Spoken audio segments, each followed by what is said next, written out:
আমি জানি তুমি সুন্দর, তবে আমি তোমার সৌন্দর্যের প্রেমে পড়িনি। মনে রেখো, এ শহরে আছে তোমার থেকেও হাজারো সুন্দরী রমণী। তোমাকে ভালোবেসেছি বিধায় আমি তাদের দিকে তাকানোর প্রয়োজন মনে করিনি। তোমার মুখে ছিল মধু, রূপে ছিল জাদু, চোখে ছিল নেশা। যে মানুষটার দিকে তাকিয়ে আমি মানসিক শান্তি খুঁজে পাই, তুমি ছিলে সেই মানুষ। তুমি আমার শেষ ভালোবাসা। আমি তোমাকে চিনতে ভুল করব না হাজার মানুষের ভিড়ে। আফসোস তুমি আমার ভালোবাসা বুঝতে ব্যর্থ, আর আমিও বুঝাতে পারিনি তোমায় এই বুক চিরে।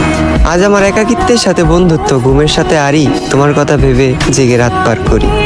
এই পৃথিবীর কোনো কিছুকেই আমি ভয় করিনি, তবে তোমাকে হারানোর ভয়ে ছিলাম ভীত এবং কাতর। কারো যেন নজর না লাগে, এ কারণে তোমায় রেখেছিলাম এই মনের ভিতর।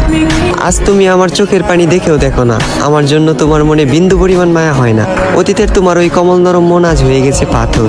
তবে আমি বলে দিচ্ছি, তুমি মিলিয়ে নিও, তোমার ওই পাথরের মনেও একদিন জ্বলবে আগুন। আমি যতটা না কষ্ট পাচ্ছি, তার চেয়েও তুমি একদিন কষ্ট পাবে দ্বিগুণ। যেদিন মসজিদের মাইকে আমার নামে উচ্চারিত হবে ইন্না লিল্লাহি ওয়া ইন্না ইলাইহি রাজিউন।